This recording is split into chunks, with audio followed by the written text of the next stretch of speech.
কখনো কোনোদিন কারো পারমিশন ছাড়া মোবাইলের গ্যালারি চেক করবেন না। কখনো কারো পারমিশন ছাড়া তার ফেসবুকের মেসেঞ্জারে কে কার সাথে চ্যাটিং করেছে এটা করা যাবে না।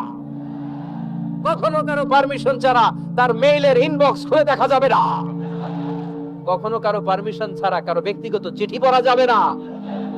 দিস ইজ ইসলাম, এটাই ইসলাম। আমরা ইসলামে শুধু নামাজ আর রোজা আর জিকির আর এই দাড়ির মধ্যে সীমাবদ্ধ করেছি। প্রত্যেকের একটা প্রাইভেসি আছে না নাই? Everyone has privacy and no one should interfere in his privacy or in her privacy. প্রত্যেকের একটা প্রাইভেসি আছে না নাই? মানুষ ছোট হলেও তার একটা সম্মান আছে না নাই? এজন্য ছোট্ট বাচ্চাদেরকে কখনো প্যান্ট খুলতে বলবেন না।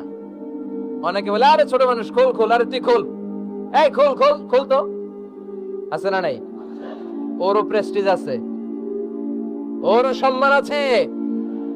খবরদার, everyone has a personal space and no one should interfere someone's personal space. কারো পার্সোনাল স্পেসে যেন আমরা নাক না গলাই। অনেকের বদ স্বভাব ফ্যামিলি ম্যাটার নিয়ে, প্রাইভেট ম্যাটার নিয়ে কথা বলে। ভাই কি চাকরি করেন? সরকারি না বেসরকারি? সরকারি। বেতন কত? ওনার বেতন কত? এটা দিয়ে আপনার কি লাভ? ঠিক কিনা? মানুষ একটা দেখলে ভাই বয়স কত, ভাই বেতন কত, ফার্স্ট ইমপ্রেশনে, ফার্স্ট যখন আপনি কারোর সাথে দেখা করবেন বেতন কত, বয়স কত, এগুলো জিজ্ঞেস করা যাবে?